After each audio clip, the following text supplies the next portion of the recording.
celebrating our 45th anniversary this year of popular education for a free and ecological society. And it's a real pleasure tonight to have visitors from Jackson, Mississippi, who are going to talk to us about the fascinating, important, and inspiring work that they're doing there. And I'm going to turn the mic over to our board member, Kelly, who's going to give them a proper introduction. Thanks so much for coming.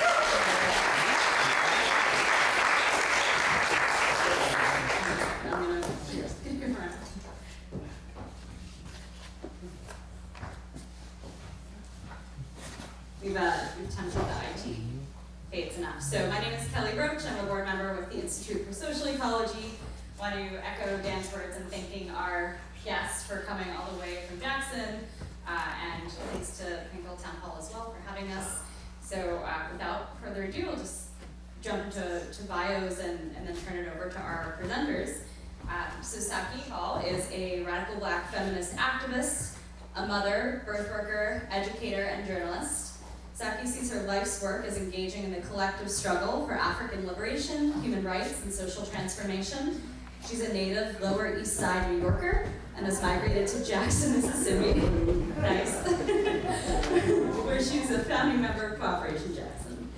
In supporting Cooperation Jackson as an emerging vehicle for sustainable community development, economic democracy, and community ownership, Saki's leadership includes strategic planning, cooperative development, fundraising, communications, and developing the Fannie Lou Hamer Community Land Trust. Saki has experience on the local, national, and international level, having provided leadership for political mobilizations, direct actions, conferences, fundraising initiatives, and communications to a number of organizations, coalitions, and networks throughout the United States, including People's Production House, the U.S. Human Rights Network, RISE, Right to the City Alliance, and Homes for All campaign. I can't stretch too far, I'm trying to block you. Thank you. Thank you, great.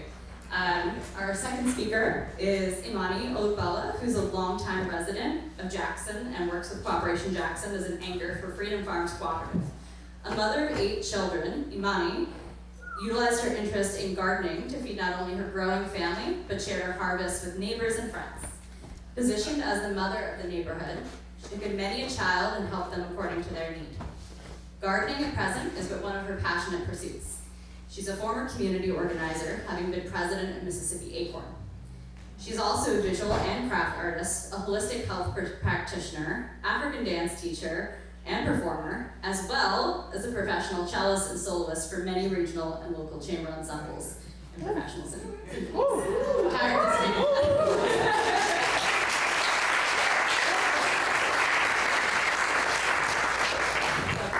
So I'm going to toss the mic over to our speakers, and I think we'll start kind of jumping in and then do some conversation Q&A. So some, yeah, that sounds good. I think having it on here won't be that great, so I'm going to hold the mic and toggle the PowerPoint. Is that good for you? Yeah. Yeah, you guys? That's good. Okay. All right, cool. So yes, my full name is Sacajawea. Everybody calls me Saki. Even people who say, "Oh, I love your name, I'm gonna call you Sacajawea," they end up calling me Saki. And they have like 2 separate amazing stories. But I'm really glad, thanks for inviting us to be here. Really glad to be here with you guys. I'm gonna talk about kind of how Cooperation Jackson got started, situate the organization kind of within the context of a longer Black liberation struggle, talk a little bit about Mississippi and Jackson for some context, and then kind of show where we're at now. Sister Imani is one of our newest members, and so she's going to talk specifically about her cooperative work with Freedom Farms. Before we get started, just so we can get a sense of like who's in the room very quickly, I'm wondering if folks can raise their hand when I say kind of like the following statements. So who in the house is a member of a cooperative, any kind of cooperative? Ah, okay. All right, that's really helpful to know. Any farmers in the house? Urban ag, rural, okay. Gardeners. More hands go up, okay. Okay, thank you for that, because we've had a debate and we've landed on claiming farming.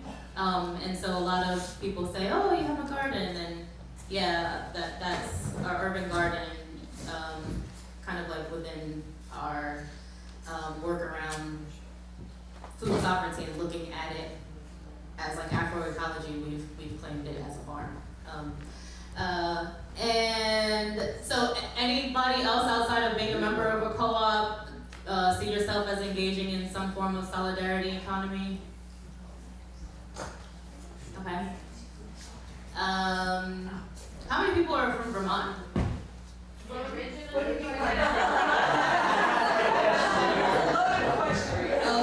who lives in Vermont right now? Okay, all right, so that's like almost about half the room. Folks from just the general like New England area, New York. Yeah, okay. Anybody from the West Coast? I know my gracious host is living in LA. Okay. Any kind of Midwest people around? You're claiming all kinds of things. I see you up there. Anybody from the South? Southeast? Southwest. Southwest? Okay, we're coming from the West, Southwest, a couple of hands. We have international guests here. Up there. Up in the balcony? Is that Canada or another place? Okay, alright. We have Canada in the house? Okay. And then the Southeast? Someone shouted out, I didn't have this on my list, but who has ever been to Mississippi or Jackson, Mississippi? Okay. Okay, awesome. That's good to know. Okay. So, because we see ourselves in a long line and tradition, and we understand our work is a continuation of the struggle for self-determination and human rights and Black liberation, I always like to start off with two of our ancestors who I think make it really plain. Fannie Lou Hamer from Mississippi defines self-determination as the process by which a person controls their own life. And I know as I was kind of coming into my politics and felt like I had an understanding of some of these kind of like big lofty words like self-determination, and when I saw this quote by Fannie Lou Hamer, I was just like, that just makes it real plain, right? The other part for us that is really important in terms of our work around liberation has to do with land. And so this quote by Malcolm X says revolution is based on land. Land is the basis of all independence. Land is the basis of freedom, justice, and equality.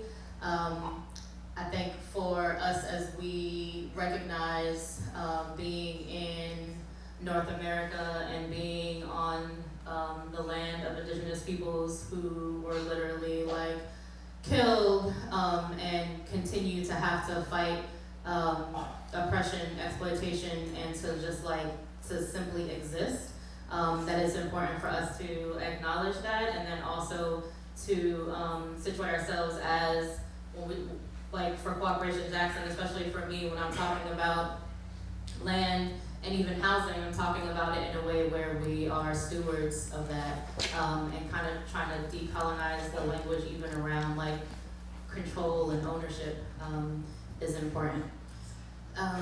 So, want to start off really quickly. I don't know how many people are kind of familiar with some of the background. I think probably there are people here who have read the Jackson Rising book and know quite a bit, and I've been in spaces with folks. But I want to kind of start from a basic level and break it down for everybody. Maybe the first time you're ever hearing about us. So, Cooperation Jackson comes out of a larger strategy called the Jackson Kush Plan, which was developed by the Malcolm X grassroots movement and the New African Peoples Organization. Cooperation Jackson comes out of the Black radical tradition here, in the U.S. Empire settler colonial project that we, live under, and really was a forward-thinking strategy and vision around situating ourselves in Jackson in Mississippi, but really as seeing that as a part of a larger nation in the Deep South.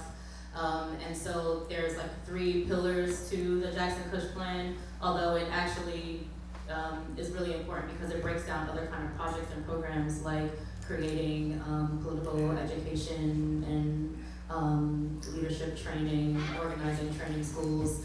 But the 3 pieces that I want to highlight are the participatory democracy piece, which really was trying to expand upon people's assemblies that had kind of reemerged after Hurricane Katrina. The other piece was around building an independent political party, which really has kind of gotten, I would say, encapsulated as like electoral politics, even though I think the thinking was deeper than that. And then a third piece was building a solidarity economy. And so Cooperation Jackson comes out of that third pillar, looking at building and looking at down the line economic democracy and building a solidarity economy towards that. So we were a part of kind of this larger, broader strategy. I would say it was very municipal, localized based, looking at Jackson as a hub for that, and strategically being located, actually I want to go back, strategically being located, it's called the Jackson Kush Plan because this area, do you see my cursor? Yeah. Right here is belovingly named after the Kush on the continent of Africa. It's highlighted in red because this is the largest contiguous, it's the largest population majority blacks in a contiguous geography, right? And so that includes, it's mostly Mississippi, the Mississippi Delta, but it does include some parts of Louisiana, Arkansas, and Tennessee. And so looking at the population, looking at the long struggle of resistance in Mississippi, which kind of, I think, means that people over a period of time have developed a sense that even if they don't necessarily know of the politics of Black nationalism, like identify with some of the kind of the thinkings around that. And then, there's also just other thinking in terms of like Jackson being between Memphis and New Orleans, and then just like that really central between Atlanta and Dallas, and then there's the Mississippi River, and so, we really see ourselves not only as being emerging as a vehicle for economic democracy, but really looking at like sustainable community development from the ground up. We've been talking a lot more about eco-socialism from the ground up. There's that word, community ownership and control, and I said as like a prelude that I'm trying to shift away from that language, but really being able to also look at restoring the commons. And so our big broad mission is to advance the development of economic democracy and build solidarity economy. Really, we started off focusing on worker cooperatives, but in just like a really, I think, broad creative sense of a solidarity economy and like what that looks like, what it may develop as that hasn't even necessarily been practiced, right? And so we launched on May Day in 2014, so this past summer we just turned 5 years old, and so we're still very much a new organization. And we also have positioned ourselves in our work within the environmental ecological justice movement, and we see our work as being a part of a just transition to eco-socialism, and really looking at how do we transition out of this exploitive,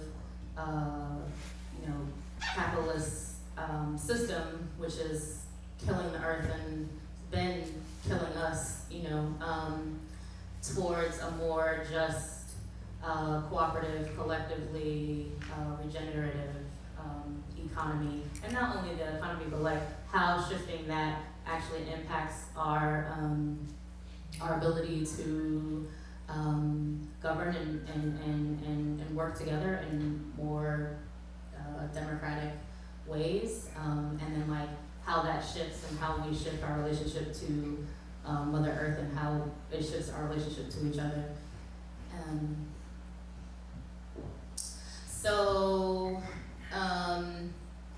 Just a little bit about Mississippi. I don't feel like I need to go that deeply into stuff around Mississippi. People pretty much know the historical legacy of like the transatlantic slave trade. Mississippi was one of the richest state in the Union. Since then, pretty much Mississippi is either at the bottom or at the top, depending on what kind of indicator it is. If it has to do with like poor health or poor education, Mississippi is always in that kind of like top 2, top 3. All the different indications of quality of life. It's a very poor state, and it also, I don't think that this is true anymore, but Mississippi, it kind of goes back and forth, has the largest Black population by percentage, and its highest poverty rate. And so very much the system that existed before, which created lots of wealth at the expense of African people, and even till now, where there's a very poor white working class population in the Delta and in the Northeast as well. The kind of culture built around white supremacy still means that the economic kind of day-to-day system is within the hands of the wealthy white elite class that have been owners of plantations, and you still have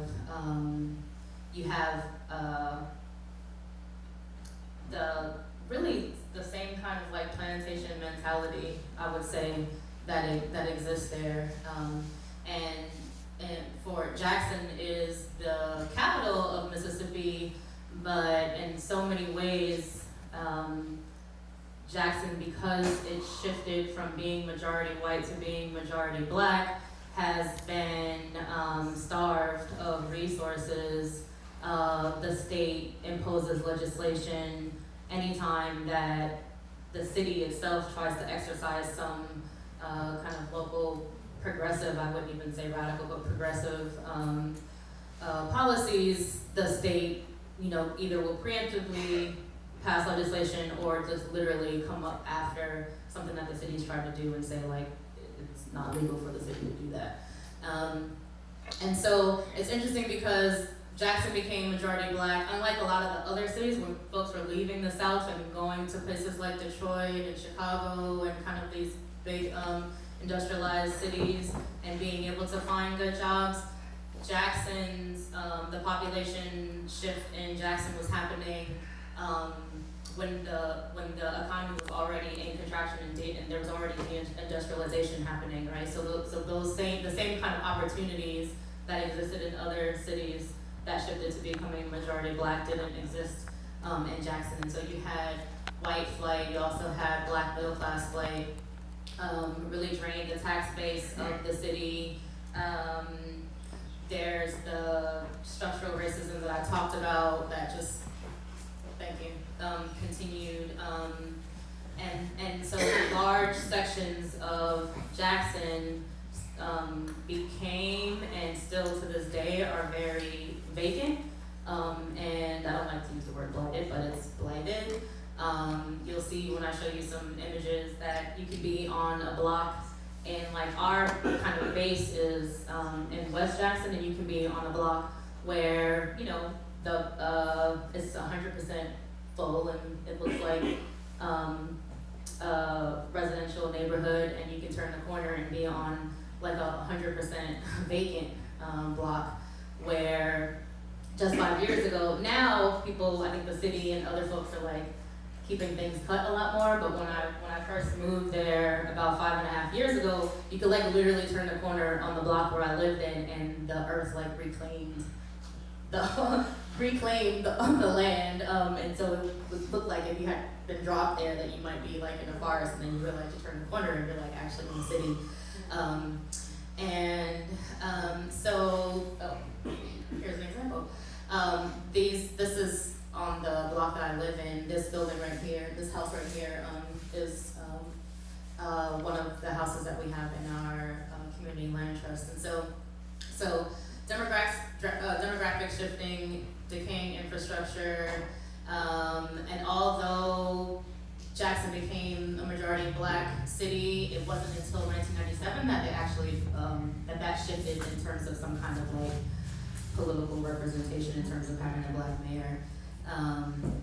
And so I'm gonna try to fast forward a little faster. Part of what I was talking about with the Jackson Kush plan included running Baba Chokwe Lumumba for city council and then mayor. He became mayor. Fortunately, he died after 7 months in office, and so kind of like the window of opportunity to, I think, look at building a solidarity economy and kind of like really raising the consciousness around economic democracy and participatory democracy at the same time as kind of creating some institutions with the space and to like with like a city-wide scale closed. And so as that window of opportunity was closing, we launched Cooperation Jackson to kind of like hold on to some kind of space. And so I'm gonna shift through a lot of this to be able to kind of show where we're at now. We have structurally we have a executive committee. We have emerging cooperatives where we have those anchors or those co-ops. The coordinating committee is actually a volunteer body, but we do have some staff. We've we launched Cooperation Jackson as like an LLC, and then also started a nonprofit. And so we have like a nonprofit structure that at least right now we fiscally, like majority of our work operates underneath that nonprofit structure. And so our basic like core leadership body includes the staff and the co-op anchors, and then we have co-op members who may not be particularly the anchors, who are worker owners, with active members, and then we have a larger general membership body.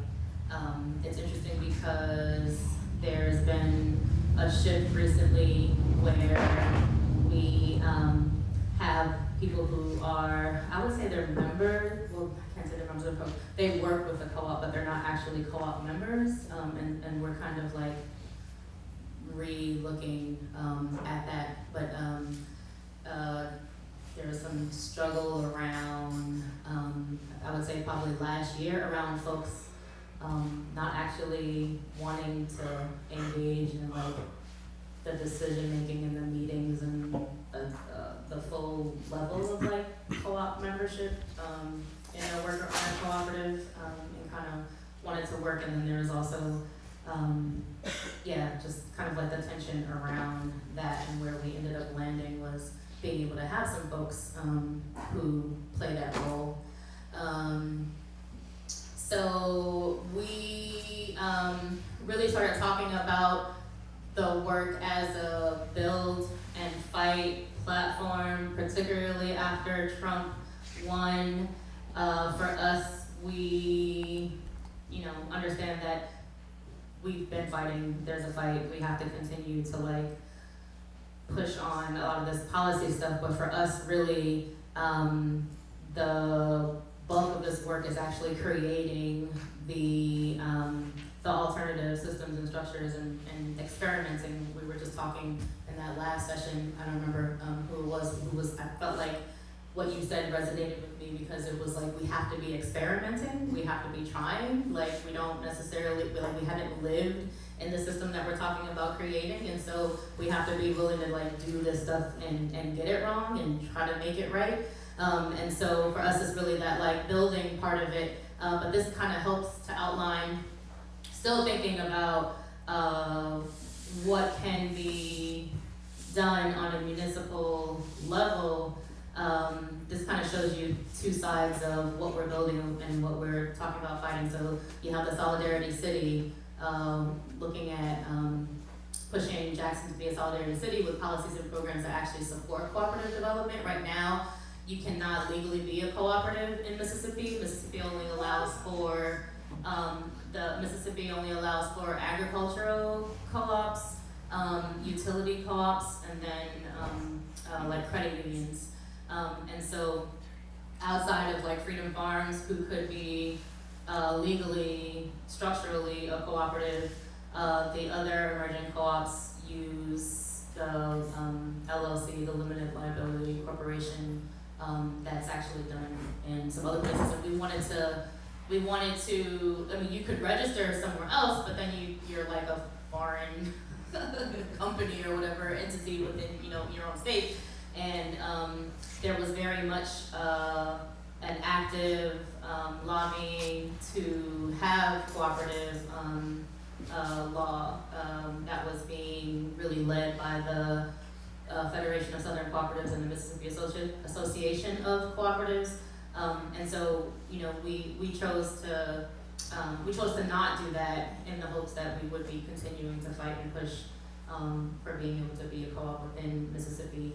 And so, so on that other side of it is like trying to develop green worker and community cooperatives. We're looking at sustainable cities, so not only having the policy and stuff that helps support and actually defend the work once it is created.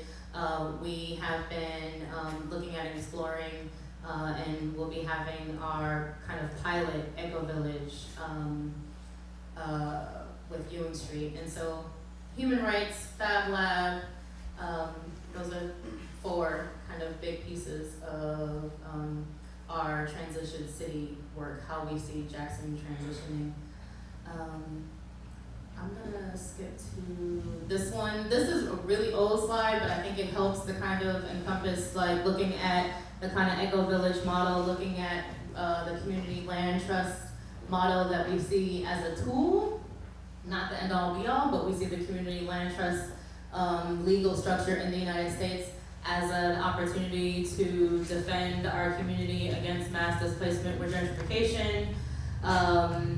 We have it be a process where collectively we're talking about what to do with vacant land, being able to create cooperative housing, being able to create long-term, affordable, deeply affordable housing, really talking about taking as much land off of the speculative market as we can and holding it within the community land trust, and trying to, again, with this transition of just our minds and our spirits and culturally, shifting away from looking at becoming an individual homeowner as a means of building wealth, but instead looking at community wealth building, collective models, and really decommodifying housing.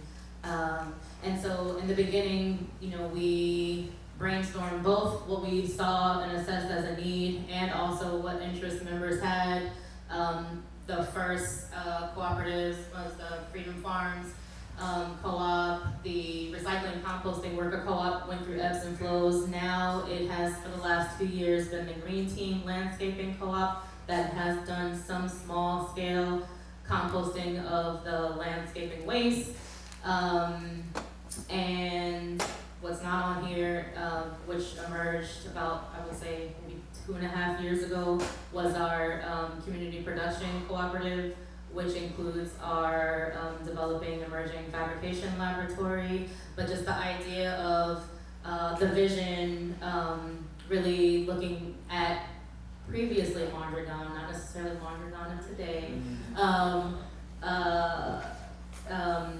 having their relationship and the interdependence and the interconnected relationships between building a federation of co-ops that can provide goods and services internally as well as like externally, right? So, you know, it's like if we're doing housing co-ops, and this green light is like potentially the development of a construction cooperative, and actually we have tons of particularly Black older men in the neighborhood who are without work, who have the skills to be doing the different pieces of being able to like do housing construction, right? So I see the community land trust as again that basis of being able to be self-determined in how we develop our neighborhood and how we develop this solidarity economy. How? Yeah. Okay. So I talked about the emerging cooperatives. Let's skip through this. So at the point of this PowerPoint, we were working to acquire the Plaza District Mall. This past May, we finally closed through self-financing on our shopping plaza, which is like right down the block from our community center, our base, and it was the West Park Plaza. We renamed it, and officially last weekend had our first kind of like community event, the Black August Arts Festival at the plaza, and we renamed it the Ida B. Wells Plaza after Ida B. Wells, who actually, a lot of people, some people don't know, but she actually, like folks relate her to Memphis and Chicago. She is actually a native Mississippian. You know, one of the hopes is to open up like a people's grocery, cooperative grocery store. There was a grocery store that was there that moved, and it opened up this kind of vacancy, and we started to do some thinking and some surveying in the community around access to food and access to quality food. And so we were actually thinking beyond like it being a co-op and beyond it being a grocery store, like how are we thinking about food sovereignty and like the impact that climate has had on being able to grow outdoors. Like how are we securing ourselves and positioning ourselves to be able to like grow indoors? And so we're looking at that space being able to be like a food hub. That's not the indoor garden. yeah. There's another word that I'm looking for that I can't find right now. But anyway, and so we're looking at hydroponics, aquaponics, and being able to kind of have like a multi-use space where there's like a farmer's market and then the ponics, and you can like come and pick from the whole thing, and then you know, products and stuff like that. So anyway, I'm gonna flip through the images. There's some like before and after and during and all that, and then I think I'll let Sister Imani talk a little bit about the Freedom Farms work, which is really one of the anchor pieces to the work that we're doing. We went through a renaming process, a membership-based naming process for the center. And the center is named after Kwesi Balagoon, who was a New African freedom fighter.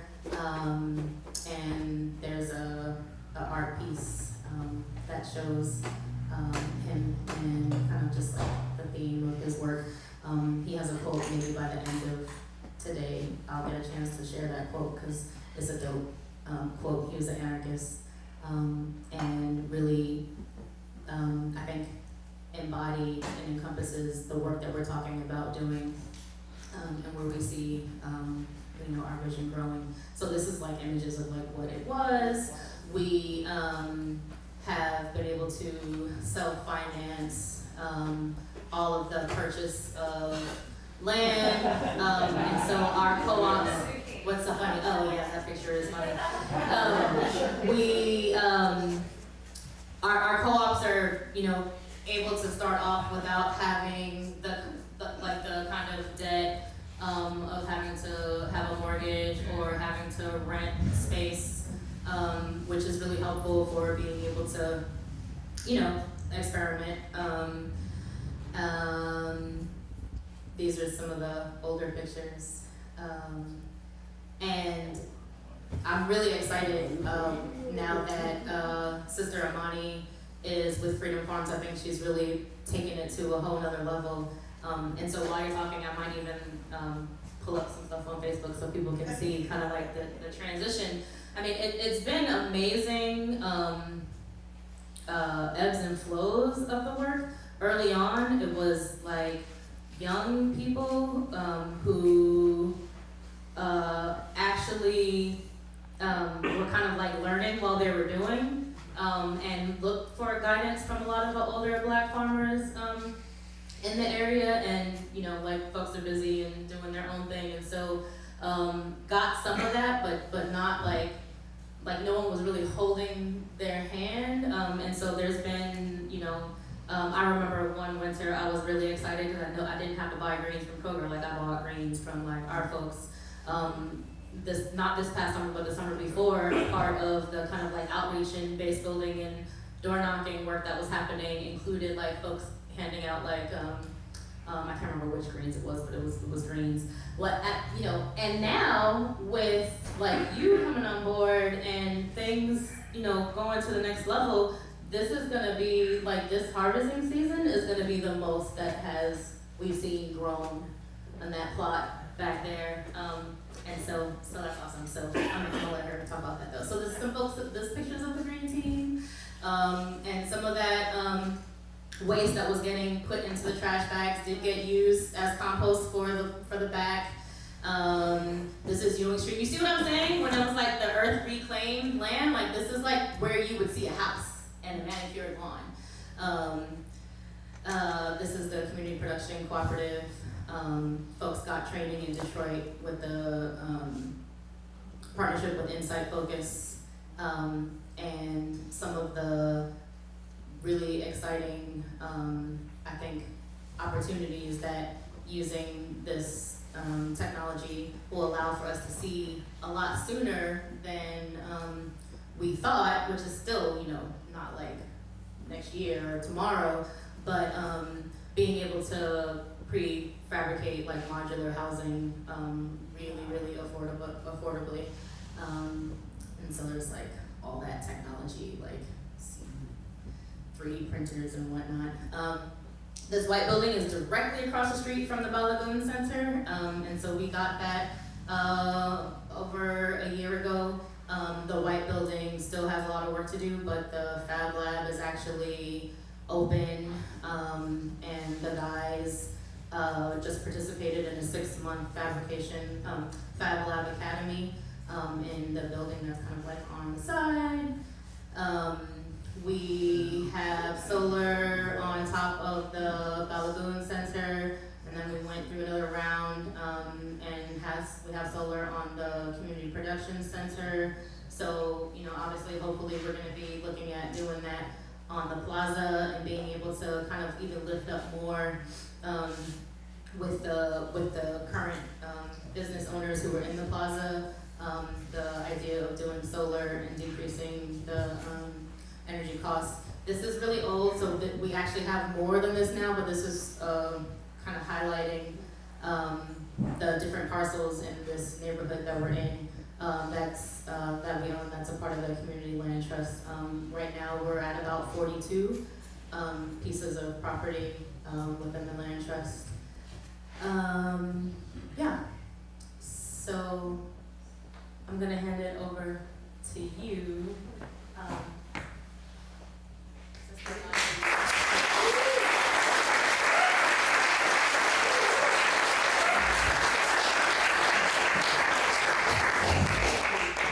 am one of the newest members to Operation Jackson.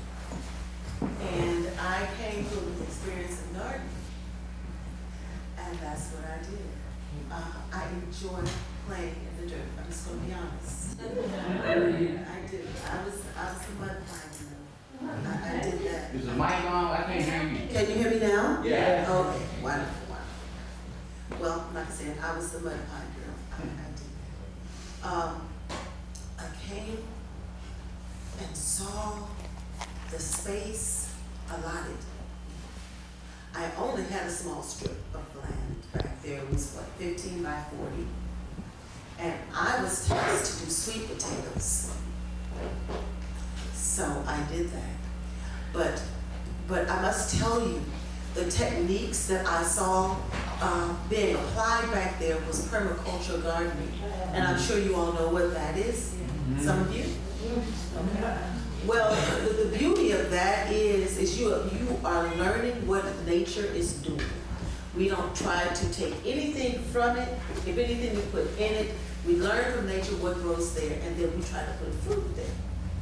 So I saw that. It was actually foreign to me, but I understood it because in the gardens that I had at home, in my home, we basically did that. But I had to rotate because I had sense enough to know that I can't plant this in the same spot every year because I noticed certain kind of insects and such as that. So I started rotating. I didn't know. It was something that came natural to me.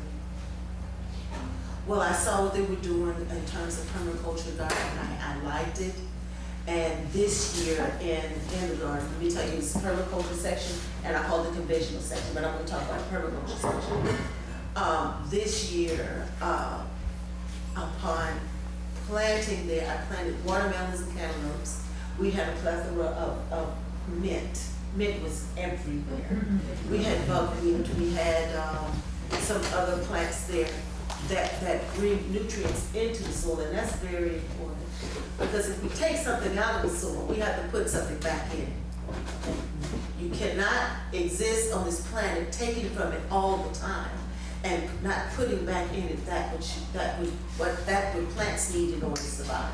That's just totally selfish and unthinking. So I began to plant down in there. We had okra there, we had cantaloupes, they're coming up, and all this wonderfulness coming up. And then sometime in May, I saw leaves coming up out of the garden, and I didn't know what they were at first. See, when I see things that are strange that are coming up, I don't necessarily cut them down. I let them exist and grow and see what they are before I do that. Well, then I come to find out it was butternut squash. It took over the entire wall of these huge, my goodness, melon-like. It looked foreign to me, but it's beautiful. It's beautiful because it came up and they were doing what they needed to do, and I had nothing to do with it. And that to me gave me confirmation, okay, this is what it's about. It has to be replicatable, it has to be able to reseed itself and come back in that same spot. You have nothing to do with that. So it's a very humbling thing to see that. And in the process of watching the garden grow and reading what was going on in nature, I discovered that when I planted my cantaloupe with the mint, the cantaloupe was much bigger in that section. They tasted very sweet, and they're about the size of basketballs. So that's a tip for y'all. So what I'm going to do next is do the same thing for the other side of the garden. We had mustard greens growing in swales, because I saw that they cut some trenches or swells in there to catch the water, so that it'll run back up under the soil and help fortify the roots so it would keep the ground moist. That was interesting to me, and I appreciate that and kept that. And we have a small little tree guild of pears, so we planted pears there. We have sorrel everywhere, and it tastes good. And the beauty of that is I can go out there and eat anything out there because I did not put any pesticides out there. And that's very important. So that means I'm out there hand weeding, and I'm seeing what kind of insects are coming. Okay, now we didn't necessarily have a bunch of flowers out there then, so here comes the other part of it, which is the conventional garden home. Now I went to my old technique. Now you know, with the soil, you have to make sure you have certain nutrients in there for you. You have to have good growing medium, right? Well, yes, I tilled it up. I put it in what it needed, whatever composting I had. If I had to shoot and put some fertilizer, I did that. But the point is, I got it to a nice loam to where I can grow everything I needed to grow according to the mixture I put there. So what we did, how did y'all do that? Anyway, that's me playing in the dirt. And what I did is the garden was my palette. So I put there those things that attract insects, beneficial insects, and those that will take those kinds of plants that attract insects that will kill off the bad ones. So that helped out tremendously. So you can see the zinnias, and you don't see that there. And that's my cucumbers right there. They just grew up. I'm telling you, I put about like 2 days. Yeah, I know, right? And it seemed like they came up. Now, my thrust, I started in April, and my thrust was to get everything into the ground, seeded, planted, before the rains come. Because as you know, when the rains start coming, everything explodes, and that's what happened. So I put everything in the ground just in time for that harvest to come. And it's continuing to yield fruit. And that's a blessing. And you know, we had the blessing of dragonflies and beautiful butterflies and hummingbirds and things like that. So I felt in my heart that I must have been doing the right thing.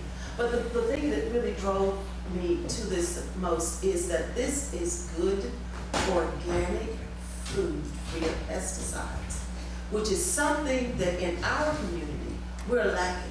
We have literal food deserts in our communities. That means that people have to accept whatever the grocer puts there for us to eat. And the sad thing about it is, it creates in us a kind of behavior in the thought process that this is the best we can get, this is all we're worth, and this is all we deserve, and that is not right.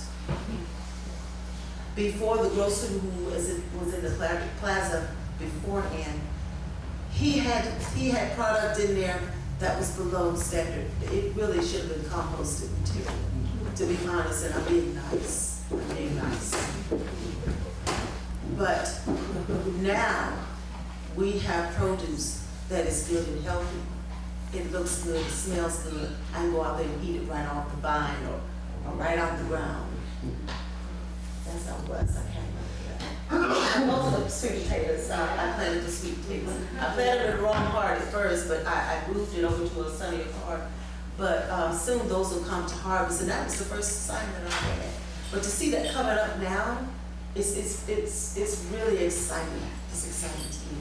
But what's more is that the people I have working with me, the youth I have working with me, they are learning how to grow their own food, which is very important. Because if you cannot feed yourself, you're going to allow somebody else to try to feed you something else. And that's not good for you. That's not good for our children. So we start when they're young. So I'm planning to reach out to the community, daycares and such, to bring the children in to see, this is where your food comes from, not out of a box, not out of the refrigerator. You know, then you go out here and pick this cherry tomato and eat it. I have carrots growing. I have lettuce out there growing, mesclun lettuce. You can eat this right off the vine. This is where your food comes from, and it tastes good. It doesn't taste like what you get out of the grocery store. It's real. Yeah, they're not grocery store. But the point of it, the point is that this is what we need, and this is what will fortify us as human beings. And that's important on so many levels, because in our communities, we are not really seen as human or as people that should be respected. And when you have that in the center in the center of the city, in an urban setting, amongst glass and all that, and you're still growing something good and viable, that means a lot. And they see that and like, oh, really?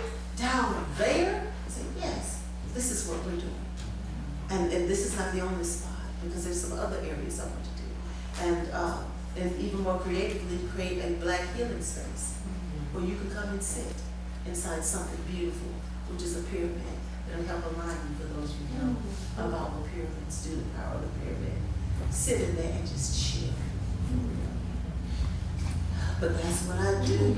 This is what Corporation Jackson is doing, and I love it. I support it, and I'm looking forward to our next harvest, because it's time to plant the beans and stuff before Thanksgiving. And I'm looking forward to the next harvest, and I hope I get to see you all again too.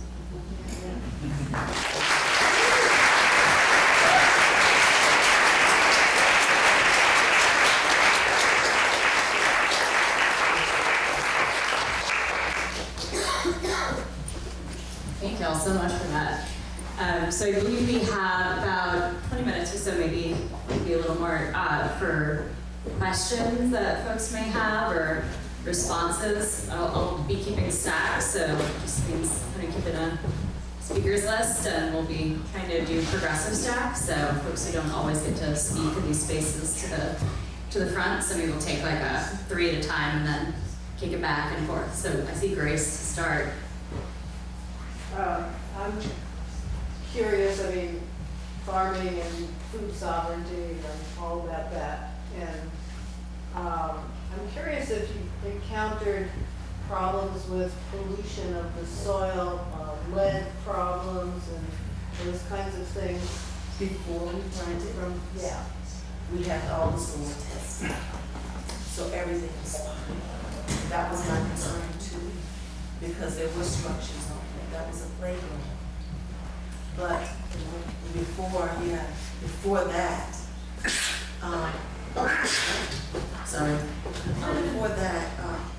as I was tilling the ground in the conventional part of the garden, I saw a lot of glass bottles and things such as that. And I cautioned everyone not to go foraging for the glass. If you encounter it, pull it out then. Because we're going to see what the plants do in that medium. You know, because it would be laborious to go through and sift it all out.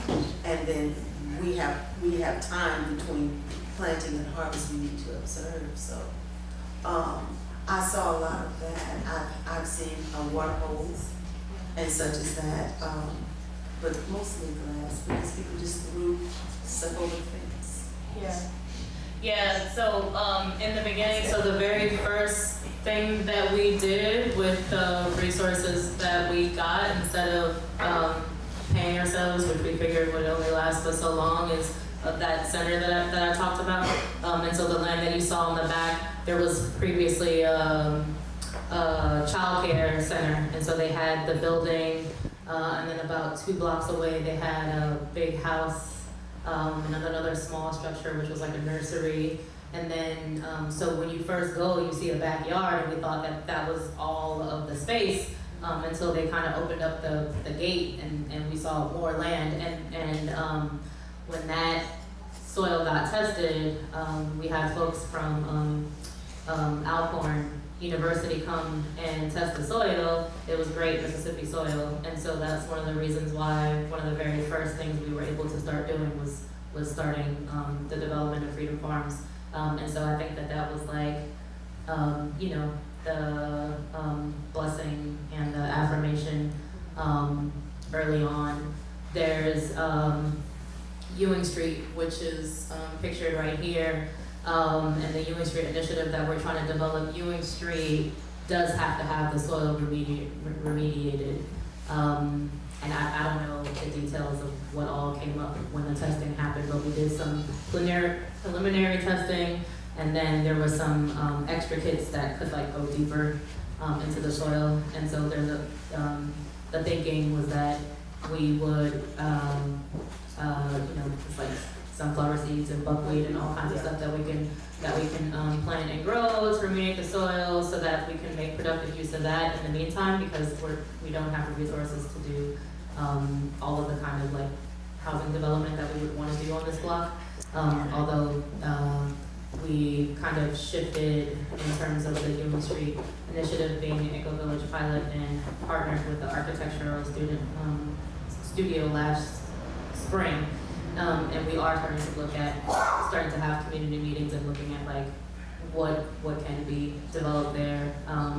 You know, the idea is like if they're starting to be growing, that growing would still continue even with the development of like yards and housing and that kind of thing.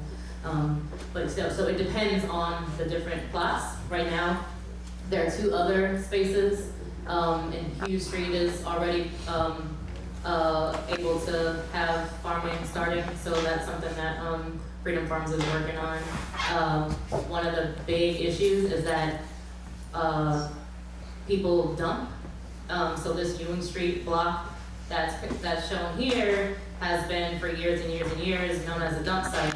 Right now there's no one living on the block at all. I mentioned like that we have like 42 pieces of property. 90% of those are vacant land. And so we have 3 kind of residential houses where people live. We have, I would say, about 2 other houses that need rehab, but other than that, it's vacant. And this block, you have like contractors coming from outside of Jackson that come and dump. You have all kinds of people that come and dump. Like we literally are like doing cleanups on the block, but then you drive past and you see like tires got dumped on it. There's another block that's like completely vacant, where we have a couple of parcels, and there's bamboo that's growing that they've been collecting and using and repurposing. You know, I drive down that block ever so often just to kind of like put out spirit as that being another block where we can have like you know, kind of like a holistic project, because it's vacant on both sides of the land. There's, you know, somebody went and just dumped couches. So the kind of like shifting of, you know, like, and reclaiming the neighborhood for something else and it not being a dump site is a challenge for us. And, you know, and so even if the soil part is decent, like the blocks where people really aren't there to monitor, we have to deal with people in trash, basically. Changing the behavior Yeah. of the neighborhood. I have a ton of questions. I'm just going to start with a simple question about what's like. Can you tell me a bit more about the model of this farm, the Freedom Farms co-op? You know, like what's your interaction as a member of that co-op? Just a bit like where do you sell the veggies? Who are the members? And yeah, just tell me a bit more about it, please. Well, currently, there's a farmer's market close to us. So that which we have harvested that week, we go to the farmer's market and we sell it there, usually on the sliding scale, so we make sure that people who want it can get it. You know, it's organic, so you know what it's like when you go buy organic food. It's priced out for us. So we don't do that. We make it accessible for everyone to have good food. There have been questions from people who want to know, where else do you sell? Well, what I'm saying is, and I would like, and I'm sure it's in the plan somewhere, that we will sell, that we start selling from the center and have our own fruit stand, fruit and vegetable stand. And that would be good. Not to mention what's going to go on at the plaza, which I'm very excited about, the hydroponic and aquaponic applications there in terms of growing food. So we'll have that there. Oh yes, we have a vendor. We have a company that likes our cucumbers. Our favorite Thai restaurant, Yes. and their cucumbers, they've sold on occasion, and then Yes. again recently, Yes. So for their cucumber salads. so that we can so that we can you know, that's another thing. Some restaurants are looking for what we sell, and that's encouraging. So when I get Hughes Street, or when we get Hughes Street up and running, that's what we're gonna have there. Any and everything you want, depending on the lighting, you know, and all of that in that area. I guess my question is more like your participation as a member of the co-op. It's like it's a volunteer. Like, do you do it for pleasure in exchange for vegetables, or like the other members? And also, how come there's no rent? You got it for free? Yeah, so Cooperation Jackson as the umbrella organization owns the property. Okay. Freedom Farms has a ground lease since it's the community land trust. And so, yeah, so Freedom Farms didn't have to buy land or rent land or pay anything like monthly as a part of like your financial projections and planning and all that stuff. So one of the things that we did early on also was because like folks don't have, I mean, typically for starting a cooperative, people like pool their resources and invest like a couple of $1,000s in terms of like equity. And like folks don't have that. And also just like time and resources to spend in being able to develop cooperatives. So our model has been to kind of to provide startup seed money and to provide a stipend for anchors so that we have at least 1 to 2 people with dedicated time for developing that cooperative. So Freedom Farms has 2 anchors who get a stipend. Like Freedom Farms compared to the other ones has had like 2 to 3 anchors. There's also members who volunteer. There were, I would say, not active right now, but in the past there were 2 to 3 kind of members of Cooperation Jackson who saw themselves as members of the co-op, but they weren't worker owners of the cooperative, they volunteered. We had set up and ran for about 1.5 years something called Kazi, which in Kiswahili means work. And so we had Kazi mobs, and so on Saturdays, on the weekend, we rotated to be able to support the development of each of the co-ops. And so like on a Friday morning, the Kazi would be with Freedom Farms, and any member, we actually did outreach for anyone in the community to come and volunteer. But definitely like a core group of members came to be able to do work. That picture that I showed in the CPC building where there were people standing in front of the white building was like a cleanup day for the Community Production Center to support cleaning out that building. And so what I was mentioning earlier with kind of like some shifts in terms of, I think some of the needs in the neighborhood where we are, was the start of some folks being day laborers and being able to work for $15 an hour with Freedom Farms. So they're paid. Yeah. So there are a couple of people who are actually like working, who aren't worker owners, who get paid $15 an hour. And you know, I mean, we have to limit how many hours, but that's a newer development with the cooperative, and it's kind of, I think for us, it's also like well, how do we like not kind of let people sit in that comfort of wanting to do the work but not wanting to kind of like be a part of the process, and so we kind of have accepted that that's a transition for folks, and that we have to work on being able to do more orientation and bringing them in. And I mean, I still think that like at the same time, being a part of the process still engages people in some decision making, even if they don't want to sit at meetings. There's a hand right there. Yeah. I have a question. One is, so ultimately, are they gonna be, is it gonna be worker-owned co-ops? Yeah. So freedom. Is that the model? Yes. It is for the current 3 cooperatives. The grocery co-op we're looking at, well, that's not completely true. The community production cooperative, we're looking at a multi-stake owner model. For the grocery store, we're looking at a multi-stake owner, because we're looking at the grocery store not only being a consumer co-op, but it being like what the workers being worker owners. So you could have a model where it's worker owner and it's consumer.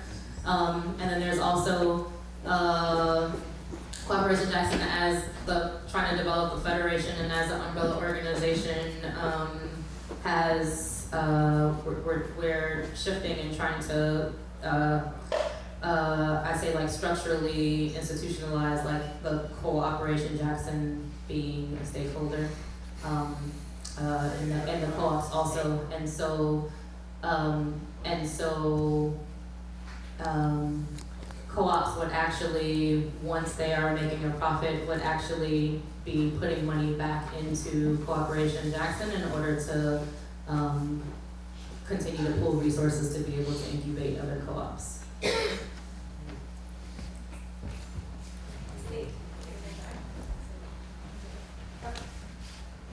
What do you want or need help with?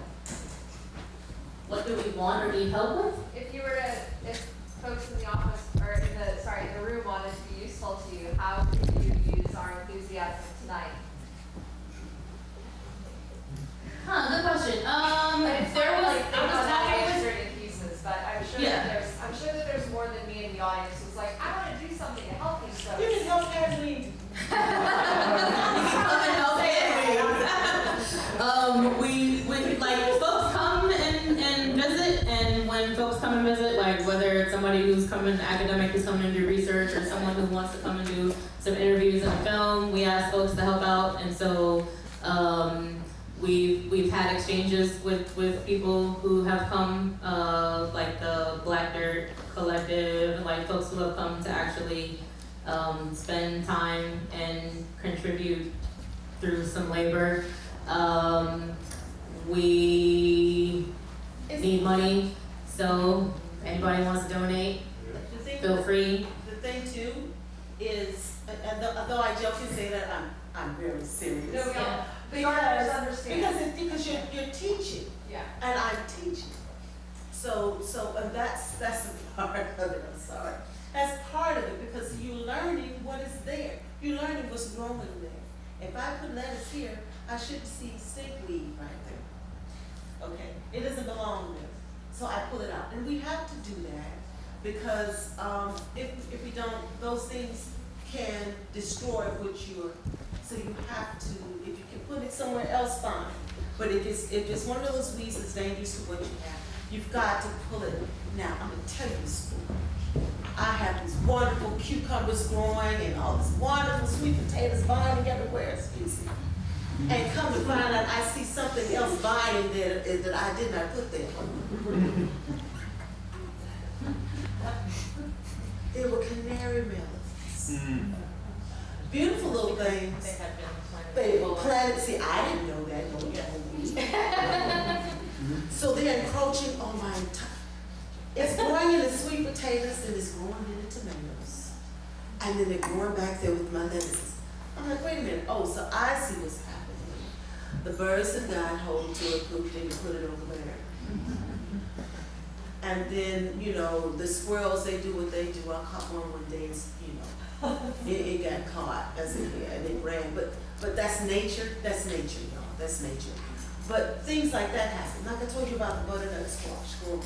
I didn't expect to see that. That was a pleasant surprise. But when we come in, that's all part of growing and appreciating nature. It's not me doing it. It's growing there by the permission of a greater power, so that I do what I'm supposed to do, being a steward to it.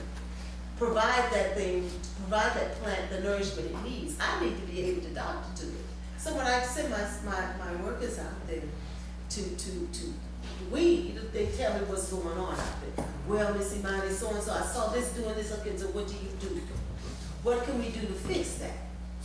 You know. So it's work, but it is what it is. So I said, yeah, come read.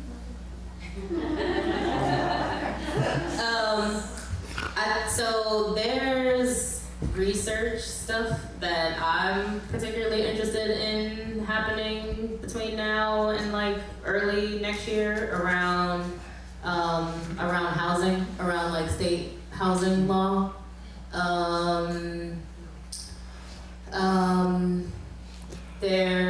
So, you know, a big part of it for us is also just like exchanging in terms of practices and knowledge and skill and thinking. And so being able to, you know, be here for the weekend and engage in conversations around social ecology and, you know, like, I think kind of thinking through challenging ourselves and learning what folks are doing, like Nicholas earlier was talking about.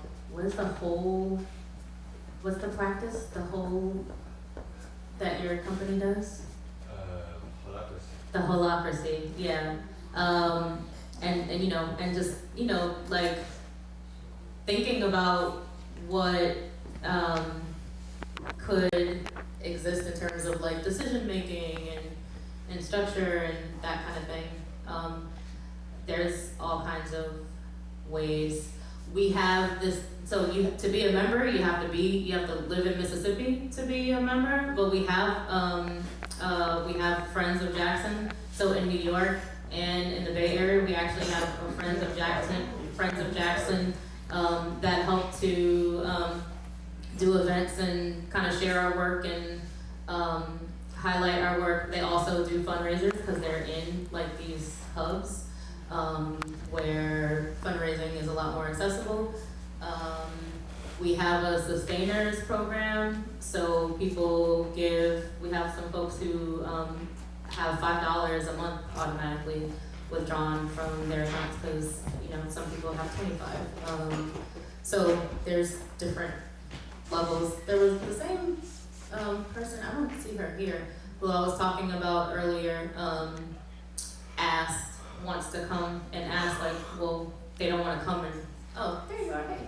I keep forgetting to look up there. Want to come and don't want to come and just kind of like be there and soak up and not necessarily give back. And so, you know, we talked about just the volunteer work that's available for folks who come. And so we're happy to have people. One of the houses that I was talking about that previously has been residents for different members at different points in time is actually almost finished with some of the rehab work and is going to be a sliding scale guest house. And so folks who, you know, are coming to either work with us or coming to see Jackson and find out like what else is happening and the different kind of like work that's going on in Jackson, instead of spending money in a hotel, can spend money with us and put those resources into the work. So, okay, thanks. Real quick before you go to the next person, in addition to doing all those things, I think we're going to be passing the hat to help support travel costs. So that is one way that you can definitely help the need mediator. But thank you. Pass the jar, as it were. Sorry, I know I'm going to do on staff. Go ahead.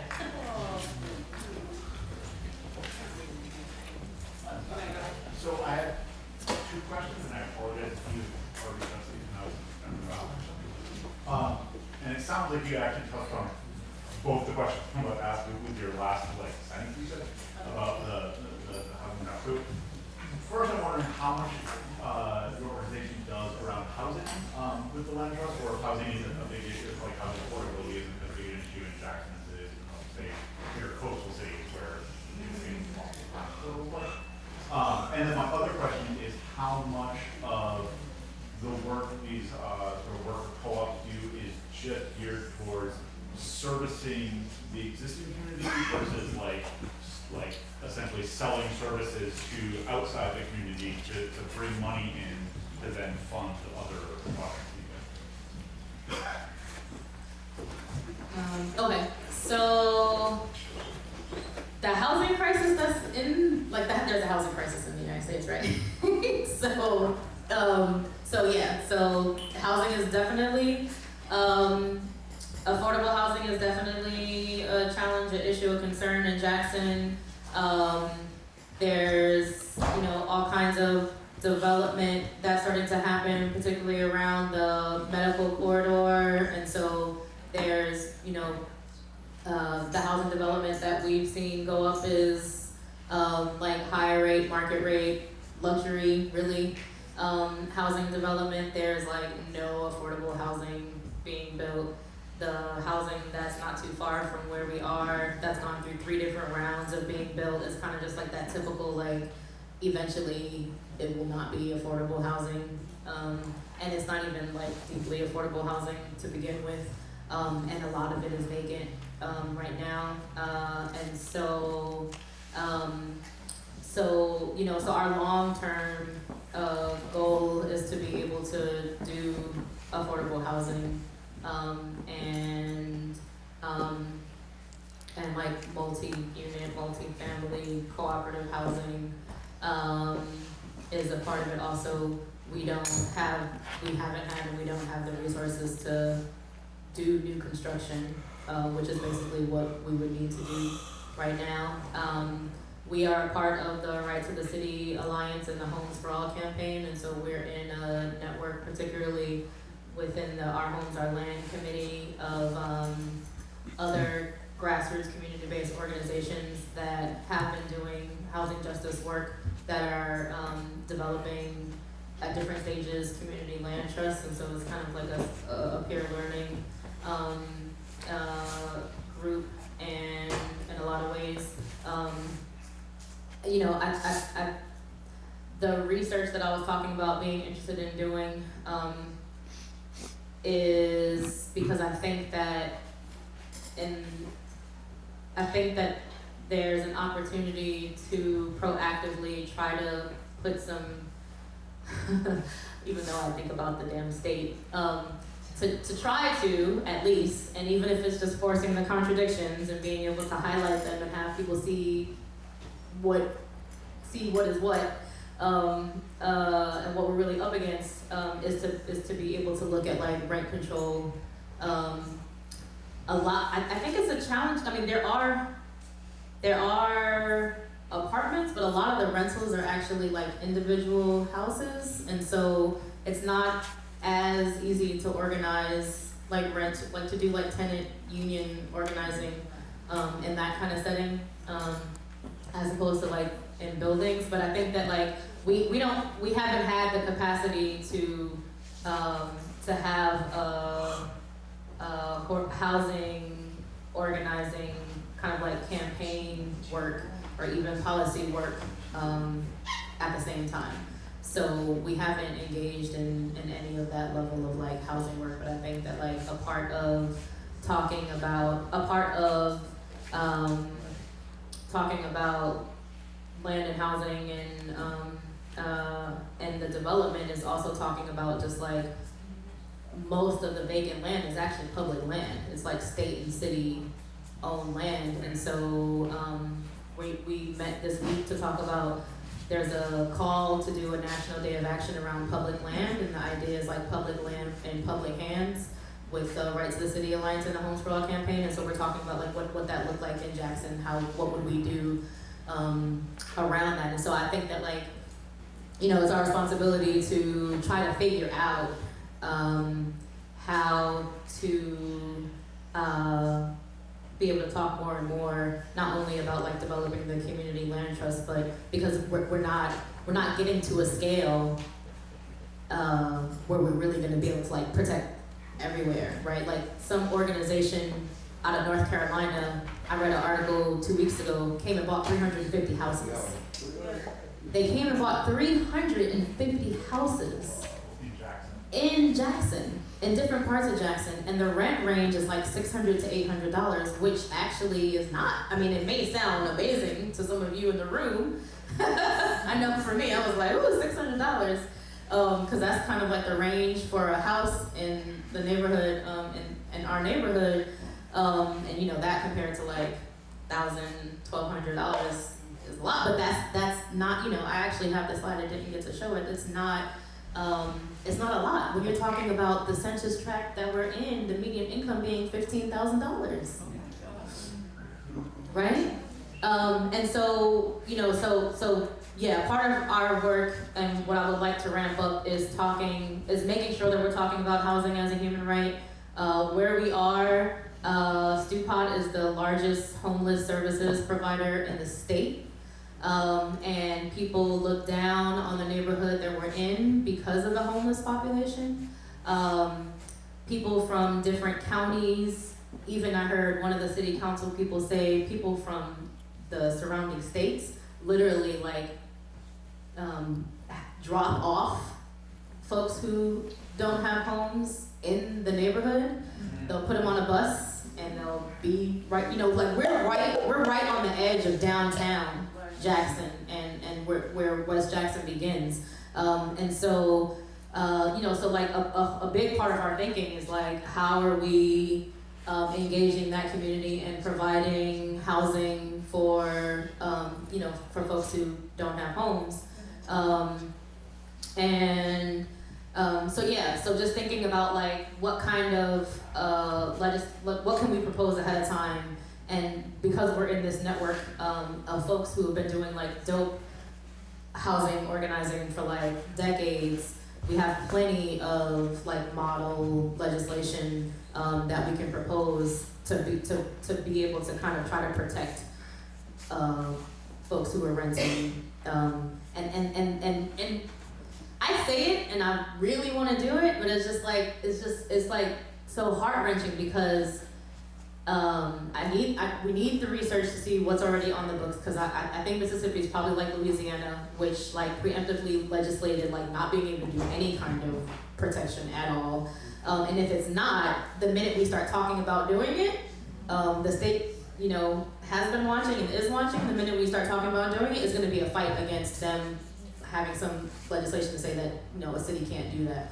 No city at this level could do it. But I think that's important because that is just gonna be what we need to heighten and raise the contradiction and to have people start talking about, well, what is actually the solution? Because like the policies is the solution. That can get rolled back at any point, right? And so the collective control, community, like development, like, you know, having businesses that can fund the different projects, and you know, like us putting in sweat equity to like rehab a house and taking over land, like all those things need to be what we're talking about when we're talking about, you know, like really the solution for everybody having like a roof over their heads. Yeah. Meeting the needs. Yeah, and us being able to meet the needs, but and still calling, you know, and holding the state accountable at the same time. There was, brother back here. For the people that are currently houseless, do you have a policy to donate food currently? Yes, we do. Yeah, we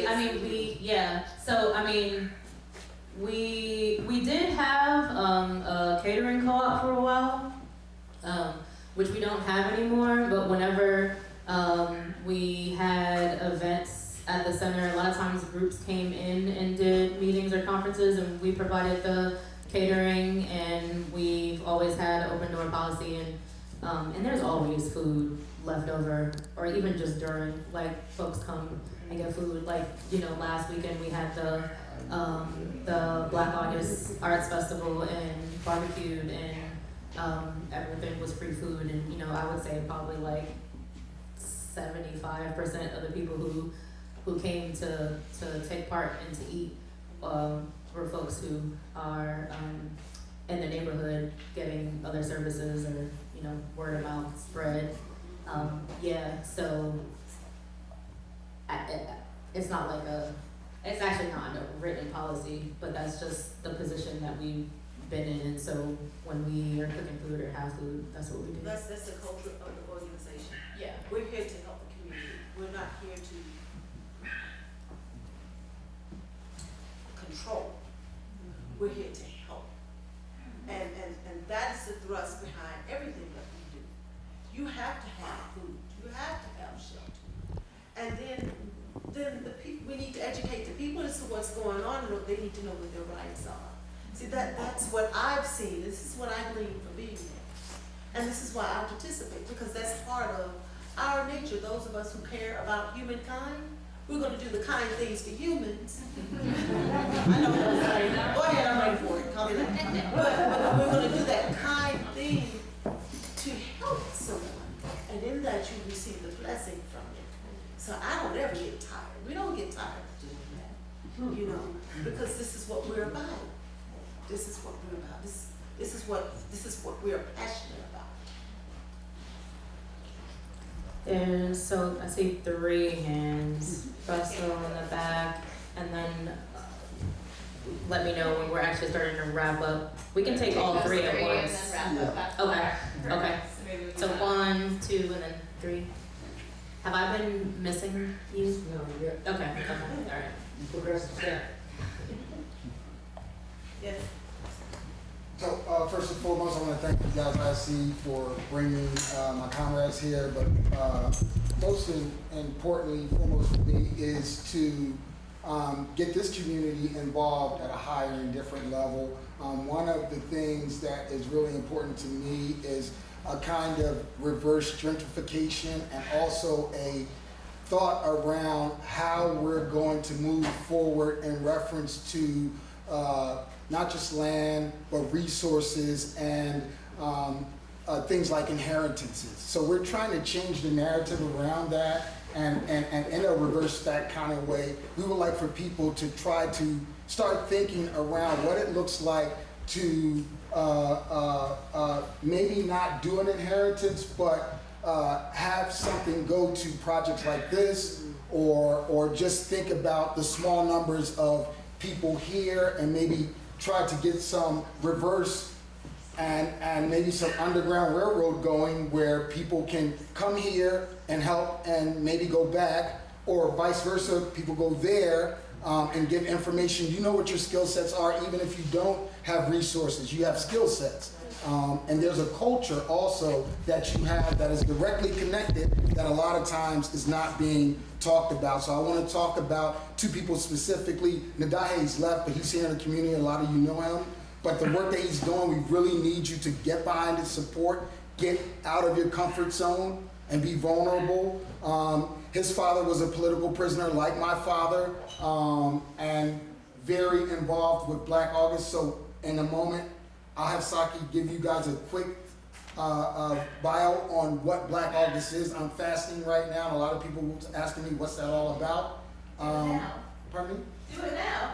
Okay, so Black August is a celebration of freedom fighters, started in San Quentin by George Jackson and a whole bunch of other freedom fighters. And basically they fasted, they read books, they did a whole bunch of things, but the holiday is open now for you to interpret it in the way that you like and do the things that you need to do revolutionary-wise and just changing narrative-wise. So that's very, very important during this month of August, because a lot of things, if you just Google them, happen in this month of August. Very revolutionary things. So also, I would like for people to understand that the work that's being done is not just Afrocentric based, because Richard Williams, who was a political prisoner, and also Tom Manning, who just recently passed away, was a very strong, not ally, but accomplice in the context of protecting people of color in prison, putting his life on the line against Aryan Nation, all types of people, the state, COs, whoever it is, just being very vulnerable and put his life on the line for these type of projects, for people in general, and we need that narrative pushed a lot harder. We need people to be a lot more vulnerable. We appreciate everything that everyone is doing and thinking in these moments. But your skill sets, are very important right now. That level of where we have people who have had things over years, now it's time in the narrative for you to give those things. You have them, you know them. Don't be ashamed. Give those things. Thank you, guys. Yeah, we have, it's amazing to see you here. That's my comrade from New York. Did work together, especially around the Black Bodies Hip Hop Project, which was a way to raise awareness, support, and money for our political prisoners here in the U.S. A chunk of the support that we've gotten from the beginning, and some of us were engaged in kind of the thinking around increasing the divest and then reinvest networks that were emerging, and young, along the kind of range of political spectrum.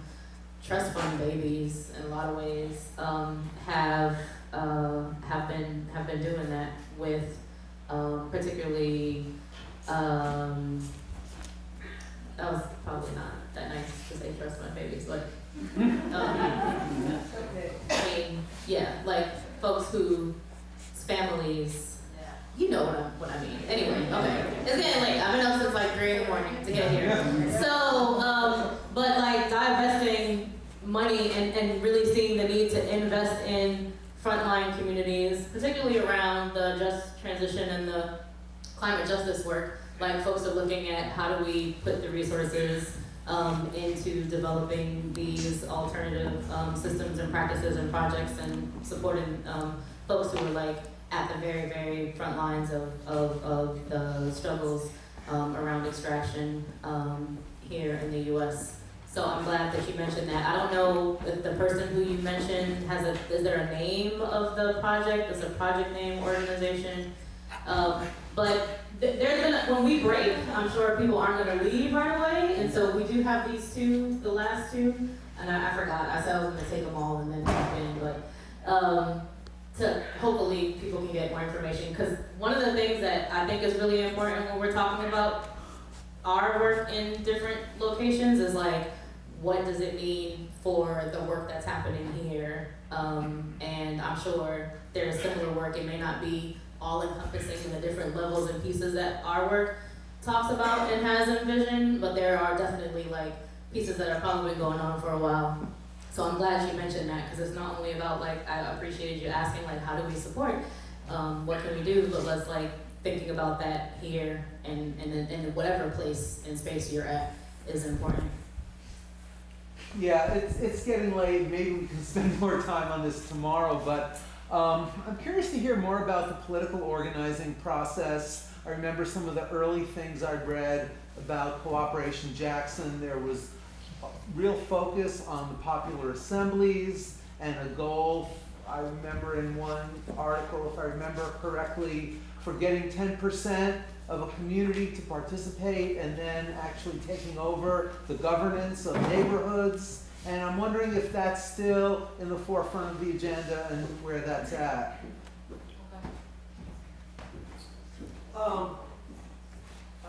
Let's see, there's some awesome land projects. Some of them have a lot of oomph behind them, and some of them kind of used to have a lot of oomph behind them 30 years ago. And a lot of us here, Vermont's a very small community, and these land projects are looking for kind of network identity and a structure to really be able to plug into the movement, share that land, those resources, and anticipating a sea change and how the movement becomes maybe more robust in light of the climate crisis economy. Is there an appropriate way to sort of be working in the way that y'all are working and emulating y'all's structure and kind of being in touch? Is there a network identity that's appropriate? Is that a symbiosis collective, or is there a way to kind of work with y'all by working like y'all up in this neck of the woods. Yeah. I see you smiling up there. I think symbiosis folks can speak to that. I would say that that makes sense since we're engaging with that. We're a part of the Climate Justice Alliance. We are a part of Grassroots Global Justice Alliance. And so Climate Justice Alliance, looking, clearly it says in the name, Climate Justice Alliance, Grassroots Global Justice, both is looking at like militarism and gender, and a lot of the kind of like internationalism of networks and work that we do is within Grassroots Global Justice Alliance, and then we're in Right to the City Alliance around land and housing. I'm always trying to recruit folks to become a part of our Homes for All campaign. There's 3 committees. One is Our Homes, Our Land that I mentioned, which is around like looking at community land trust, but the other one is development without displacement.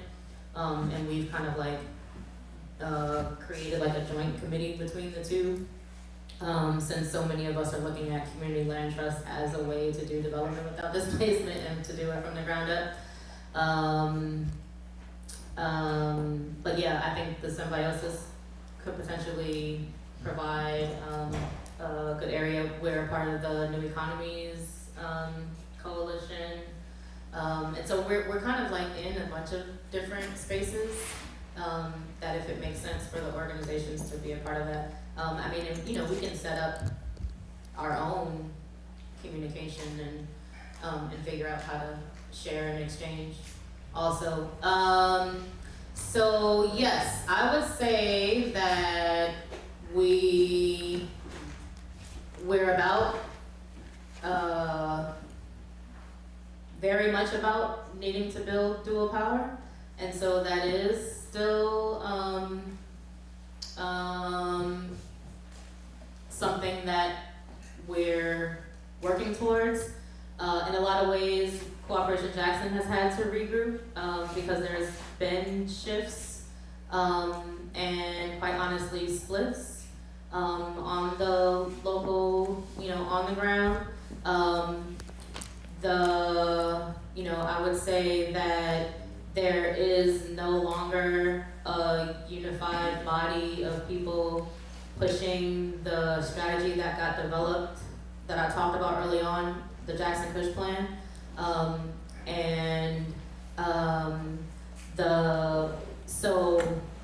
read an article 2 days ago actually, and it said that Cooperation Jackson was like the ones who were doing the People's Assembly and everything, and that's not. It was not Cooperation Jackson. The Malcolm X Grassroots Movement and the New African People's Organization within Jackson and the chapter that was there, that's there and has been there, had the lead in the People's Assemblies. Cooperation Jackson, but like the core leadership that helped to launch Cooperation Jackson, being members of that political organization and the political project, were a part of that. But Cooperation Jackson specifically was, coming out as a vehicle for the economic democracy side of it, and that along with the the work around the People's Assemblies, like all those different pieces, supporting and strengthening each other. And so yeah, that existed before Cooperation Jackson started as an organization.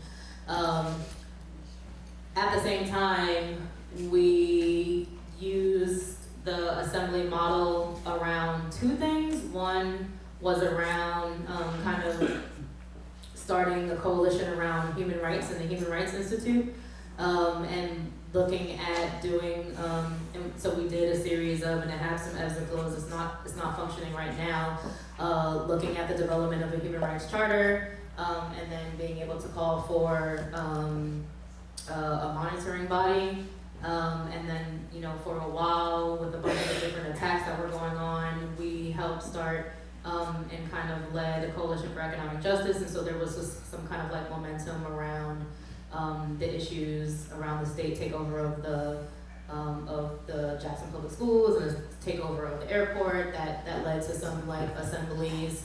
I wouldn't say they were, those actually weren't assemblies and the way that we talk about like people's assemblies and kind of like these circles or these different models, that's actually like building people's capacity to govern.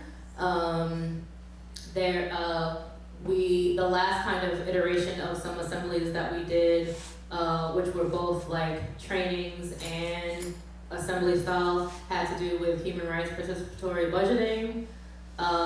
The city said that it would take that up, and so we kind of stepped back from having something separate and kind of competing with the city in that way. The Malcolm X grassroots movement is still doing and starting to, I think,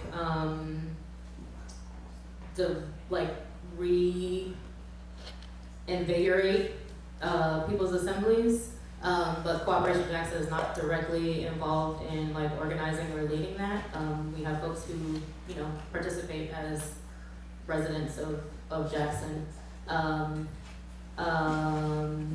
But yeah, I think that like we're deeply invested in being able to do the work and the different projects that we do in a way that's organizing and trying to actually like restart the base building work that needs to happen, and politicizing our community along the way to talk about dual power and to and to be doing that. A real challenge right now is this just like electoral politics bullshit, like blinder that's on, honestly, and so it's a real challenge to be building outside of the people who are already kind of thinking of this, when you just, everybody's being hit over the head around this electoral process and, you know, and the false solution of this two-party system. Yep. And so yeah, so that's a real challenge, and so it's just like, you know, how are we doing that in the different projects that we're doing? So for example, around the community land trust, it's like, how are we, you know, setting up some processes around being out, going out, doing education around community land trust, you know, just start thinking around like housing as a human right, not a commodity, and then also really trying to create space for people to envision and want to engage in a very, you know, committed, consistent, deep way, what it is that we want to see. Why don't we see it, and how do we build it? I think that in right now, with where we're at, it's not on like a big mass citywide scale. Yeah.